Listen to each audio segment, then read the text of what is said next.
रुला देने वाली कहानी। माँ तो माँ होती है, रुला देने वाली एक हिंदी कहानी। हेलो माँ, मैं राजू बोल रहा हूँ। कैसी हो माँ? मैं ठीक हूँ बेटे। ये बताओ तुम और बहू दोनों कैसे हो? हम दोनों ठीक हैं माँ, आपकी बहुत याद आती है। अच्छा सुनो माँ, मैं अगले महीने इंडिया आ रहा हूँ तुम्हें लेने। क्या? हाँ माँ, अब हम साथ ही रहेंगे। नीतू कह रही थी माँ जी को अमेरिका ले आओ, वह अकेली बहुत परेशान हो रही होंगी। हेलो, सुन रही हो माँ? हाँ हाँ बेटे। बूढ़ी आंखों में खुशी की अश्रुधारा बह निकली। बेटे और बहू का प्यार नस नस में दौड़ने लगा। जीवन के 70 साल गुजार चुकी सावित्री ने जल्दी से अपने पल्लू से आंसू पोंछे और बेटे के बात करने लगी। पूरे 2 साल बाद बेटा घर आ रहा था। बूढ़ी सावित्री ने मोहल्ले भर में दौड़ दौड़ कर ये खबर सबको सुना दी। सभी खुशी के साथ चलो बुढ़ापा चैन से बेटे और बहू के साथ गुजर जाएगा। राजू अकेला आया। उसने कहा कि माँ हमें जल्दी ही वापस जाना, इसलिए जो भी रुपया पैसा किसी को लेना है वो लेकर रख लो, और तब मैं किसी को प्रॉपर्टी डीलर से मकान की बात करता हूँ। मकान? माँ ने पूछा। हाँ माँ, अब ये मकान बेचना पड़ेगा, वरना कौन इसकी देखभाल करेगा?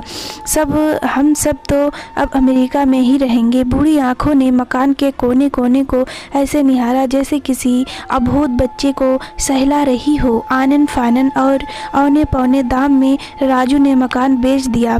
सावित्री देवी ने वो ज़रूरी सामान समेटा जिससे उनको बहुत ज़्यादा लगाव था। राजू टैक्सी मंगवा चुका था। एयरपोर्ट पहुंचकर राजू ने कहा, माँ तुम यहाँ बैठो, मैं अंदर जाकर सामान की जांच और बोर्डिंग और वीज़ा का काम निपटा लेता हूँ।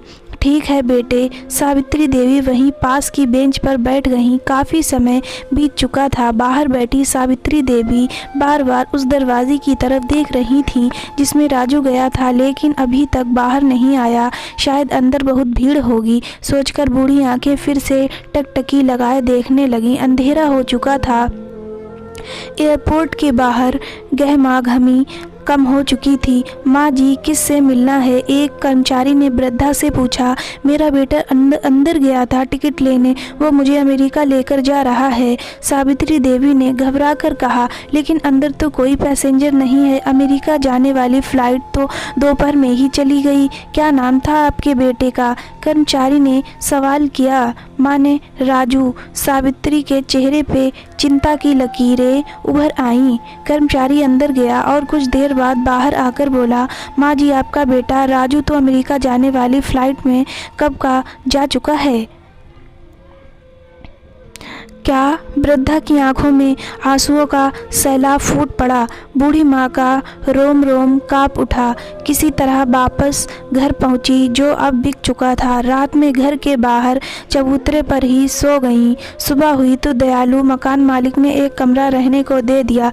पति की पेंशन से घर का किराया और खाने का काम चलने लगा। समय गुजरने लगा। एक दिन मकान मालिक ने वृद्धा से पूछा, माँ जी क्यों नहीं आप अपने किसी रिश्तेदार के यहाँ चली जाएं? आपकी उम्र भी बहुत हो गई, अकेली कब तक रह पाएंगी? हाँ चली तो जाऊं, लेकिन कल को मेरा बेटा आया तो यहाँ फिर कौन उसका ख्याल रखेगा? आँख में आंसू आने लग गए। दोस्तों, पढ़े अनाथसम दिल को छू लेने वाली एक कहानी। बिनती, माँ बाप का दिल कभी मत दुखाना। शिक्षा, माँ तो माँ होती है। हेलो माँ, मैं राजू बोल रहा हूँ। कैसी हो माँ? मैं ठीक हूँ बेटे। ये बताओ तुम और बहू दोनों कैसे हैं? हम दोनों ठीक हैं माँ, आपकी बहुत याद आती है। इस तरह से उसको ये सब ध्यान आने लगा कि उसके साथ उसके बेटे राजू ने क्या किया, लेकिन उसका प्यार कम नहीं था राजू के लिए अब भी। हाँ माँ, अब ये मकान बेचना पड़ेगा।